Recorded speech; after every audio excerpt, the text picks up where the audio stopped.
சிறப்பான ஒரு முறையிலே நடைபெற்று கோமாடா பசுமாடு கண்ணுடி பூஜை மற்றும் ஸ்பெரிஷாபதி நாடி சந்தான நிகழ்ச்சி பத்திரிகைகளை குறித்த வண்ணம் 11:15 மணிக்கு மேல் 11:45 மணிக்குள் அனைத்து விமான கோபுரங்களும் நாமெல்லாம் ஆவலுடன் எதிர்பார்த்து கொண்டிருந்த இந்த சிவாலய கும்பாபிஷேகமானது மிக சீரும் சிறப்பானதொரு முறையிலே நடைபெற இருக்கின்றது.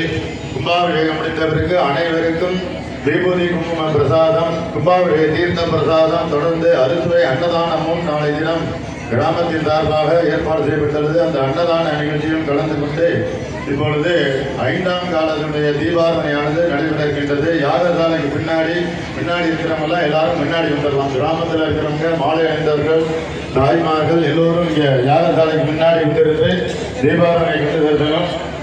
நாளை மாலை சரியாக 6 மணி அளவில் திருக்கல்யாண வைபவமானது மீனாட்சி சுந்தரேஸ்வரர் சுவாமி திருக்கல்யாண வைபவமானது மிக அற்புதமான முறையிலே கிராமத்தில் ஏற்பாடு செய்தார்கள். இந்த திருக்கல்யாண வைபவத்திலையும் கலந்து கொண்டு தொடர்ந்து பரதநாட்டிய நிகழ்ச்சியெல்லாம் நடைபெற இருக்கின்றது. ஏன்னா இந்த 12 வருடங்களுக்கு பிறகுதான் இந்த மாதிரி யாகசாலை பூஜை கும்பாபிஷேக நிகழ்ச்சி மந்திர சட்டங்கள் எல்லாம் கேட்கப்படும். நாளைக்கு இரவு பார்த்தீங்கன்னா இங்கே உள்ள ஸ்டேஜில் திருக்கல்யாணம் நடக்கும், பூஜைகள்லாம் எல்லாம் முடிஞ்சிடும். நாளை மறுநாள் பார்த்தீங்கன்னா இங்கே லைட் எரியும், ஆனால் மழை பெஞ்சு கொஞ்ச மாதிரி அமைதியாக இருக்கும். அதனால இந்த அரிய வாய்ப்பு எல்லாருக்கும் கிடைச்சிருக்கு.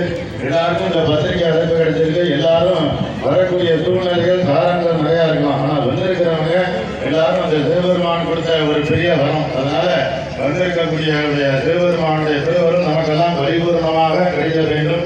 கிராமத்தில் நல்ல மழை பெய்ய வேண்டும், விவசாயங்கள் செழிக்க வேண்டும், நோய்நொடிகள் இல்லாமல் இருக்க வேண்டும், குடும்ப ஒற்றுமை, மன ஒற்றுமை, மன சந்தோஷம், தொழில் வியாபாரங்கள், விவசாயங்கள் எல்லாம் பெருக வேண்டும் என்று பிரார்த்தனை செய்து எல்லோரும் கூட்டு வழிபாடாக இறைவனை பிரார்த்தனை செய்து மீனாட்சி சுந்தரேஸ்வரர் சுவாமி கும்பாபிஷேகத்தில் நாமெல்லாம் கலந்து கொண்ட வாக்கியம் நமக்கு பெருமையாக கிடைக்க வேண்டும் என்று பிரார்த்தனை செய்து இப்பொழுது 5ஆம் காலத்தினுடைய தீபாவளி